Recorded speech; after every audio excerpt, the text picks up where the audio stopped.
Huwag kalimutan mag-like, mag-subscribe, at mag-comment sa video. Bahagi 1, ang tahimik na babaeng nagtiis ng 6 na taon. Sa isang marangyang bahay sa gitna ng lungsod ng Maynila, may isang babaeng halos hindi napapansin, si Elia Monteverde. Araw-araw siyang gumigising bago sumikat ang araw, tahimik na nagluluto, naglilinis, at naghahanda ng lahat para sa kanyang asawa na si Rafael Monteverde, isang kilalang negosyante na tinitingala ng lipunan.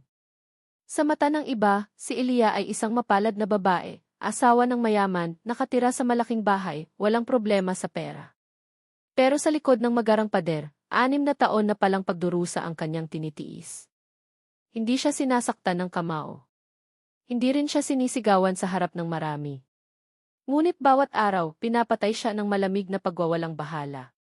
Driver, ihanda ang kotse, malamig na utos ni Rafael isang umaga, ni hindi man lang tiningnan si Elia. Nakapagluto na po ako ng almusal, mahinang sabi ni Elia. Hindi ako kakain dito, sagot niya, sabay suot ng mamahaling Amerikana. Walang salamat. Walang ingat ka. Walang kahit anong tanda ng pagmamahal. Ang simula ng lahat. 6 na taon na ang nakalipas, ibang-iba ang lahat. Si Elia ay isang simpleng babae mula sa probinsya. Si Rafael naman ay isang ambisyosong negosyante na kakasimula pa lang umangat. Nagkakilala sila sa isang charity event. Si Rafael ang sponsor. Si Elia ang voluntaryong tumutulong. Nakakatuwa ka, sabi ni Rafael noon. Simple ka, pero may dignidad. Si Elia ay nahulog. At si Rafael tila ganoon din. Hindi nagtagal, nagpakasal sila. Akala ni Elia, ang kasal ay simula ng habang buhay na pagsasama. Hindi niya alam na iyon pala ang simula ng habang buhay na katahimikan. Ang pagbabago ni Rafael.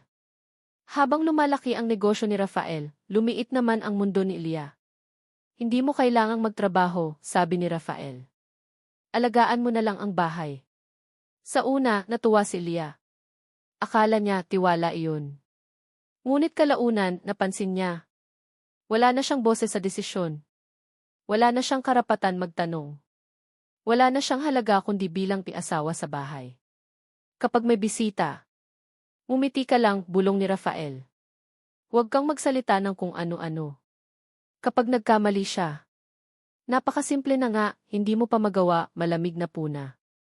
At kapag siya'y nasaktan, drama lang iyan, sagot ni Rafael. 6 na taong katahimikan. 6 na taon. 6 na taon na walang yakap. 6 na taon na walang tanong kung kumusta siya. 6 na taon na tanging luha ang kanyang kausap sa gabi. Isang beses, nagkasakit si Elia. Mukhang nilalagnat ka, sabi ng kasambahay. Sabihin mo kay Sir Rafael, mahina niyang sagot. Ngunit ang sagot ni Rafael. May meeting ako. May gamot naman. Doon unang napagtanto ni Elia. Wala siyang puwang sa buhay ng lalaking pinakasalan niya. Ang babaeng hindi nakita. Sa bawat tagumpay ni Rafael, naroon si Elia. Tahimik, nakatayo sa likod, nakangiti kahit masakit. Pero hindi niya alam. Mailihim si Elia na hindi alam ni Rafael. Isang lihim na unti-unting magbabago ng lahat. Sa loob ng 6 na taon, hindi lang luha ang iniipon ni Elia, kundi lakas. Lakas na maghintay. Lakas na magtiis. At lakas na magtanong sa tamang oras. Isang gabi ng pagbabago. Isang gabi, nagkaroon ng engranding selebrasyon. Anibersaryo ng kumpanya ni Rafael. Punang mayayaman ang bulwagan. Mga taong humahanga kay Rafael. At nandoon si Elia. Nakasuot ng simpleng damit. Walang alahas. Walang ingay. Bakit ka ganyan manamit, bulong ni Rafael, iritado. Pinapahiya mo ako. Umiti lang si Elia. Umiting puno ng kahulugan. Doon nagsimula ang pagbabago. Bahagi 2, ang mga lihim na hindi kailanman itinanong. Matapos ang engranding selebrasyon ng kumpanya, umuwi sina Elia at Rafael sa kanilang malawak ngunit malamig na bahay. Tahimik ang buong paligid, ngunit sa katahimikang iyon, may mabigat na tensyon na tila handang sumabog anumang oras. Habang tinatanggal ni Rafael ang kanyang Amerikana, napansin niyang hindi agad umakyat si Elia sa kwarto gaya ng nakasanayan. Nakatayo lamang ito sa sala, hawak ang isang maliit na sobre. May problema ka na naman ba? Tanong ni Rafael, maihalong inis. Ayaw ko ng drama, pagod ako. Hindi agad sumagot si Leah. 6 na taon siyang natutong manahimik. Ngunit sa gabing iyon, iba ang tibok ng kanyang puso. Rafael, mahinang sabi niya, ngunit malinaw. Kailangan lang kitang kausapin. Napalingon si Rafael, bahagyang nagulat. Bihira niyang marinig ang pangalan niya mula sa bibig ni Leah, lalo na sa ganitong tono. Bukas na lang, sagot niya. May meeting ako bukas ng maaga. Ngumiti si Leah. Ngumiting hindi na puno ng pag-asa, kundi ng desisyon. 6 na taon na akong naghihintay ng bukas, sagot niya. Ngayong gabi lang ito. Ang babaeng unti-unting nagising. Umupo si Leah sa sofa. Hindi siya umiiyak. Hindi siya galit. Isa lamang siyang babaeng napagod maging tahimik. Naaalala mo ba, tanong niya. Kung kailan mo huling tinanong kung masaya pa ako? Napakunot ang noo ni Rafael. Bakit ko itatanong? Kumpleto ka naman sa lahat. Ngumiti si Leah, ngunit may pait. Kumpleto sa gamit, sagot niya. Pero kulang sa pagkatao. Tumayo si Rafael. Kung pera ang problema mo, sabihin mo. Huwag mo akong pagurin sa mga walang saysay na tanong. Doon unang naramdaman ni Leah ang kakaibang lakas. Hindi na siya natakot. Hindi pera ang hinihingi ko, sabi niya. Tanong lang. Ang lihim na hindi alam ng mayaman. Lumapit si Leah sa bintana. Tanaw ang maliwanag na lungsod, mga ilaw na sumasalamin sa yaman ni Rafael. 6 na taon, wika niya. 6 na taon akong naging anino sa bahay na ito. Naalala niya ang mga gabing umiiyak siya ng mag-isa. Mga araw na hindi man lang siya pinansin. Mga panahong tinuring siyang dekorasyon, maganda sa paningin, ngunit walang tinig. Alam mo ba, patuloy niya, na may trabaho akong inalok noon. Napalingon si Rafael. Anong sinasabi mo? Isang scholarship, sagot ni Leah. Sa ibang bansa. Buong buhay ko ang kapalit. Tumawa si Rafael, pilit. Drama na naman. Kung gusto mo sana, ginawa mo. Umiling si Leah. Hindi mo ako pinayagan. Sabi mo, hindi bagay sa asawa ng isang negosyante ang mangarap. Natahimik si Rafael. Sa unang pagkakataon, parang may bahagyang bitak sa kanyang kumpiyansa. 6 na taong pag-ipon ng katotohanan. Umupo si Leah muli at inilapag ang sobre sa mesa. Alam mo ba kung ano ito? Tanong niya. Hindi sumagot si Rafael. Mga dokumento, paliwanag ni Leah. Mga bagay na pinili kong unawain habang ikaw ay abala sa pera. Ibinukas niya ang sobre. Mga papel. Mga kontrata. Mga pangalan. Sa 6 na taon, sabi niya. Natutunan kong magbasa, makinig at maghintay. Naramdaman ni Rafael ang kakaibang kaba. Hindi siya sanay na mawalan ng kontrol. Ano bang gusto mong mangyari? Tanong niya, medyo pasigaw. Kung kulang ako, sabihin mo na lang. Dahan-dahang tumingin si Leah sa kanya. At kung sabihin kong kulang ka bilang asawa, makikinig ka ba? Ang lakas ng babaeng hindi minahal. Hindi agad sumagot si Rafael. Sa isip niya, si Leah ay palaging nariyan. Tahimik, masunurin, predictable. Ngunit ang babaeng nasa harap niya ngayon ay ibang-iba. Hindi mo ako minahal, sabi ni Leah, diretso. Ginamit mo lang ako bilang bahagi ng imahe mo. Hindi totoo iyan, mabilis na sagot ni Rafael. Pinakasalan kita. Pinakasalan mo ako, tugon niya. Pero iniwan mo ako araw-araw. Ang simula ng takot. Sa kauna-unahang pagkakataon, naramdaman ni Rafael ang takot. Hindi dahil sa pagkawala ng pera, kundi dahil sa babaeng akala niya ay wala ng lakas. Ano ang gusto mong patunayan? Tanong niya, bahagyang mahina na ang boses. Tumayo si Leah. Hindi ko kailangang patunayan ang sarili ko, sabi niya. Gusto ko lang itanong. Huminto siya sandali. Huminga ng malalim. Ngunit bago pa niya matapos ang tanong, may kumatok sa pinto. Isang bisita. Isang lalaking hindi inaasahan. Isang mukha mula sa nakaraan. Pagbukas ng pinto, bumungad ang isang matandang lalaki. Simple ang suot. Tahimik ang tindig. Magandang gabi, sabi nito. Hinahanap ko si Leah.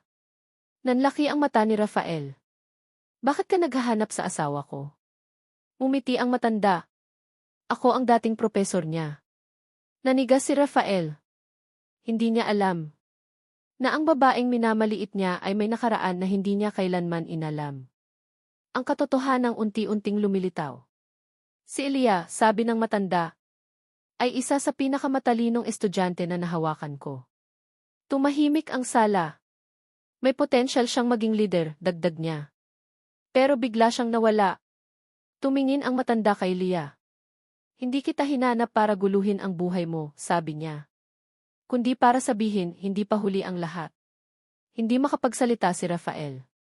Sa unang pagkakataon, narinig niya ang papuri kay Elia. Mga salitang hindi kailanman nanggaling sa kanya. Ang babaeng hindi natakot. Lumapit si Elia kay Rafael.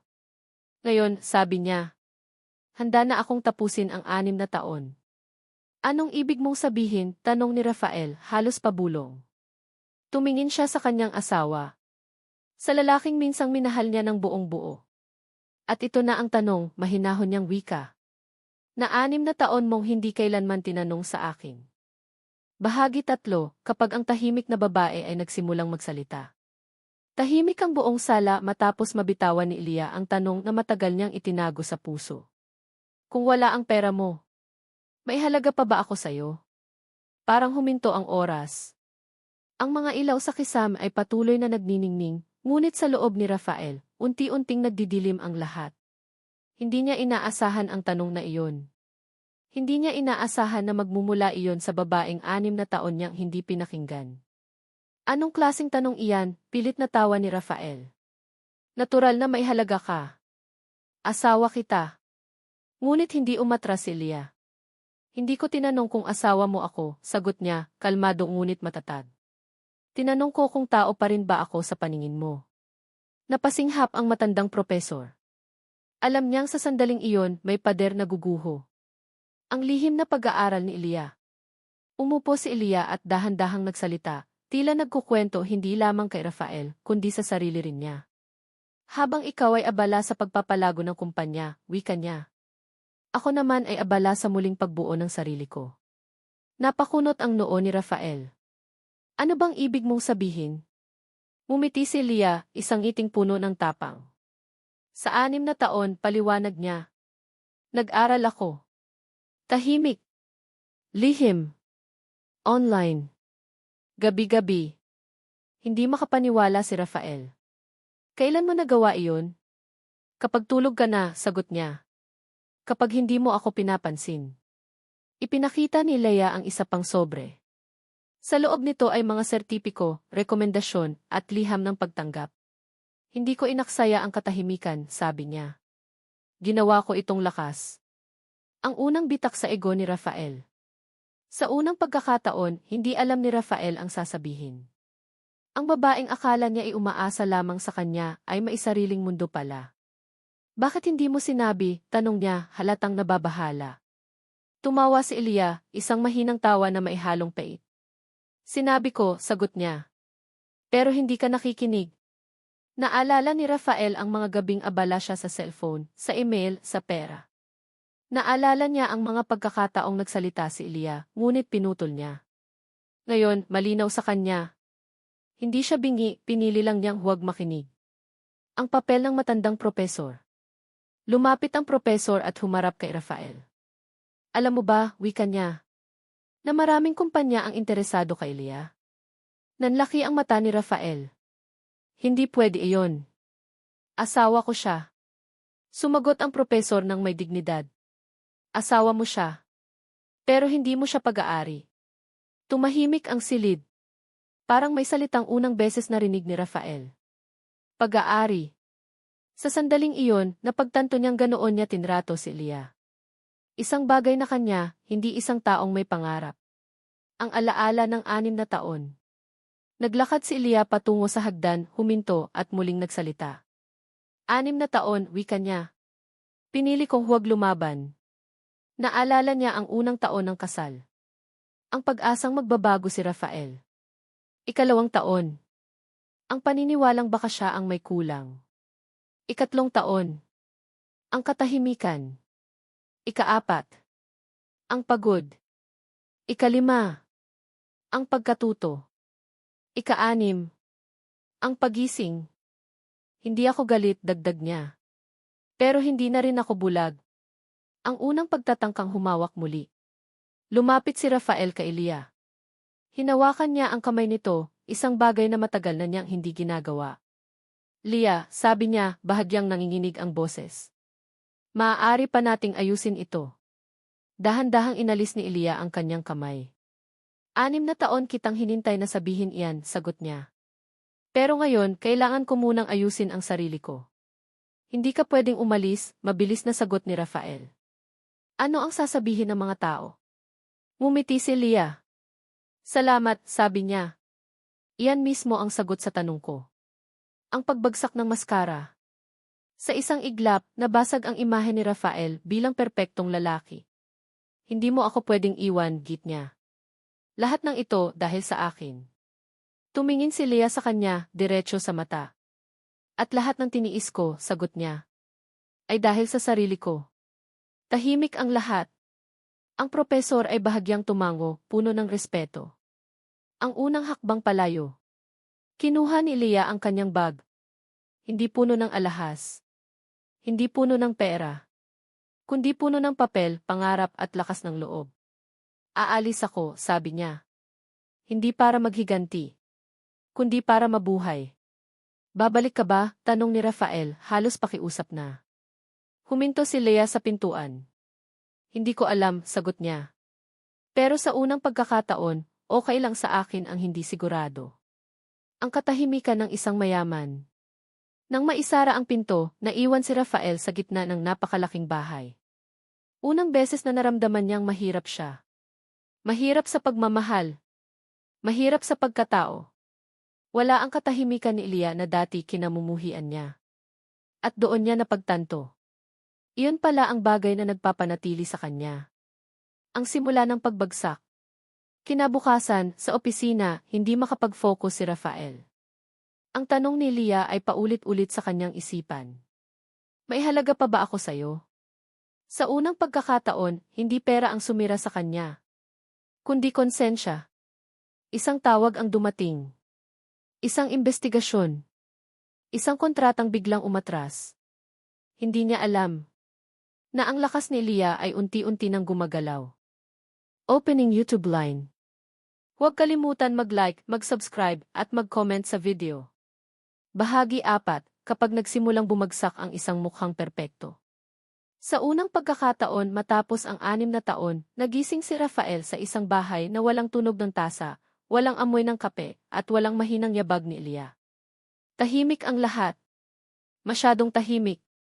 Dati, kinaiinisan niya ang katahimikan ni Lia. Ngayon, hinahanap-hanap niya ito. Bumangon siya at tumingin sa paligid. Malinis pa rin ang bahay. Magarbo pa rin ang mga muebles. Ngunit may kulang. Isang presensyang hindi nabibili ng pera. Lia, mahina niyang tawag kahit alam niyang wala na ito. Walang sumagot. Ang unang araw ng pagkawala. Sa opisina, napansin agad ng mga empleyado ang kakaibang kilos ni Rafael. Tahimik siya. Walang sigaw. Walang utos. Sir, may meeting po kayo sa 1-0, paalala ng sekretarya. Pakanselahin, sagot niya, malamig ngunit pagod. Sa loob ng meeting room, mag-isa siyang naupo. Sa malaking mesa na dati simbolo ng kapangyarihan, ngayon ay parang salamin ng kanyang kalungkutan. Paulit-ulit sa isip niya ang mga salita ni Lia. Hindi mo ako minahal. Iniwan mo ako araw-araw. Sa unang pagkakataon, tinanong niya ang sarili. Tama ba siya? Ang pagkakamaling matagal itinanggi. 6 na taon. 6 na taon niyang inuna ang negosyo. 6 na taon niyang ipinalit ang oras sa pera. 6 na taon niyang inakalang sapat na ang magbigay ng marangyang buhay. Ngunit kailanman, hindi niya ibinigay ang presensya. Lahat naman binigay ko, bulong niya sa sarili. Ngunit may isang tanong na hindi niya masagot. Binigay ko ba ang sarili ko? Ang mundo ni Lia na hindi niya kilala. Samantala, sa kabilang panig ng lungsod, si Elia ay nasa isang maliit ngunit maliwanag na apartment. Hindi ito magarbo. Walang chandelier. Walang mamahaling sofa. Ngunit may katahimikang mapayapa, hindi masakit. Umupo siya sa gilid ng bintana at huminga ng malalim. Sa unang pagkakataon, hindi siya kinakabahan sa bukas. Ginawa ko ang tama, bulong niya. Hindi madali ang umalis. Hindi madali ang iwan ang 6 na taong buhay. Ngunit mas mahirap manatili sa isang lugar na unti-unting pumapatay sa iyo. Ang mga hakbang na matagal nang inihanda. Binuksan ni Ilea ang kanyang laptop. Isang email ang pumasok. We are pleased to welcome you to our team. Napangiti siya. Hindi niya kailanman ginamit ang koneksyon ni Rafael. Hindi niya ginamit ang apelyido niya. Ginamit niya ang sarili. Sa 6 na taon ng katahimikan, hindi siya tumigil sa paghahanda. Habang minamaliit siya, unti-unti niyang binubuo ang landas palabas. Ang simula ng tunay na pagbagsak. Sa opisina ni Rafael, dumating ang masamang balita. Sir, sabi ng legal advisor. May ilang investors na umatras. Ano, gulat niyang sagot. Bakit? May issue po sa reputasyon. Napakunot ang noo ni Rafael. Anong issue? Nag-atubili ang advisor bago nagsalita. May mga lumalabas na tanong tungkol sa pamamalakad ninyo. At sa personal ninyong buhay. Nanlamig si Rafael. Hindi niya alam.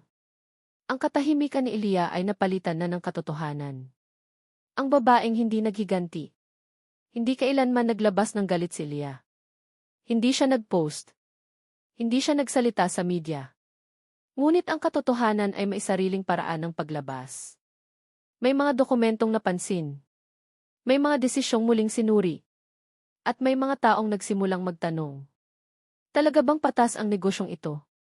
Ang imperyong itinayo ni Rafael ay nagsimulang yumanig. Hindi dahil sa paninira, kundi dahil sa liwanag. Ang unang pagtanggap ng katotohanan. Isang gabi, nagpunta si Rafael sa dating kwarto nila ni Ilea. Binuksan niya ang aparador. Wala na ang mga damit ni Ilea. Ngunit may naiwan. Isang maliit na notebook. Binuksan niya ito. Mga sulat. Mga petsa. Mga tahimik na hinaing. Ngayon, hindi niya ako kinausap. Muli, mag-isa akong kumain. Hinihintay ko pa rin siyang makita ako. Bumagsak ang luha ni Rafael. Hindi dahil iniwan siya. Kundi dahil naiwan niya si Ilea noon pa man. Ang tanong na bumabalik. Umupo siya sa kama, hawak ang notebook. At doon niya muling narinig ang tanong. Mas malinaw, mas masakit. Kung wala ang pera mo, may halaga pa ba ako sa'yo? Ngayon, alam na niya ang sagot. At doon niya napagtanto.